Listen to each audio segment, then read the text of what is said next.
ఆర్థిక మంత్రి నిర్మలా సీతారామన్ ఫిబ్రవరి 1న బడ్జెట్ను సమర్పించనున్నారు. ఫిబ్రవరి 1నే బడ్జెట్ను ఎందుకు ప్రవేశపెడుతున్నారు? అసలు భారతదేశ మొదటి బడ్జెట్ను ఎవరు ప్రవేశపెట్టారు? ఎప్పుడు ప్రవేశపెట్టారు? అత్యధిక సార్లు ఎవరు ప్రవేశపెట్టారు? సుదీర్ఘ బడ్జెట్ ప్రసంగం ఎవరు చేశారు? బడ్జెట్ టైంలో హల్వా వేడుకను ఎందుకు చేశారు? బడ్జెట్ బయటికి లీక్ అవ్వకుండా ఎలాంటి జాగ్రత్తలు తీసుకుంటారు?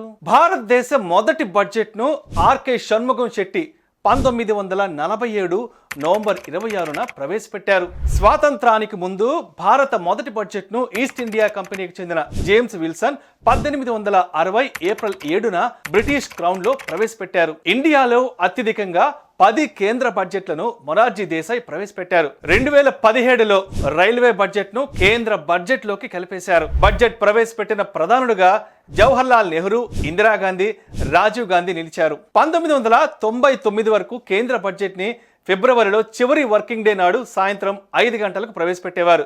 దీన్ని మాజీ ఆర్థిక మంత్రి యశ్వంత్ సిన్హా ఉదయం 11 గంటలకు మార్చారు. 2016 వరకు ఫిబ్రవరి చివరి వర్కింగ్ డే నాడు బడ్జెట్ను ప్రవేశపెట్టేవారు. మాజీ దివంగత ఆర్థిక మంత్రి అరుణ్ జైట్లీ 2017లో దీన్ని ఫిబ్రవరి 1కి మార్చారు. మాజీ ప్రధాని మన్మోహన్ సింగ్ తాను ఆర్థిక మంత్రిగా ఉన్నప్పుడు సుదీర్ఘ బడ్జెట్ ప్రసంగం చేశారు.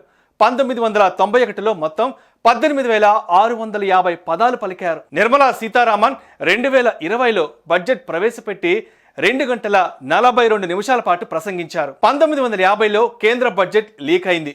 అప్పటి వరకు బడ్జెట్ ప్రతులను రాష్ట్రపతి భవన్లో ప్రింట్ చేసేవారు. ఆ లీక్ తర్వాత 1980 నుంచి న్యూఢిల్లీలోని మింట్ రోడ్లోని ప్రెస్లో ప్రింట్ చేస్తున్నారు. బడ్జెట్ గురించి ఆర్థిక శాఖలో అధికారులు ఎవరు బయటకు చెప్పకుండా ఉండేందుకు హల్వా వేడుకను నిర్వహిస్తున్నారు. 2021 ఫిబ్రవరి 1న కేంద్ర ఆర్థిక మంత్రి నిర్మలా సీతారామన్ తొలి పేపర్లెస్ బడ్జెట్ను ప్రవేశపెట్టారు.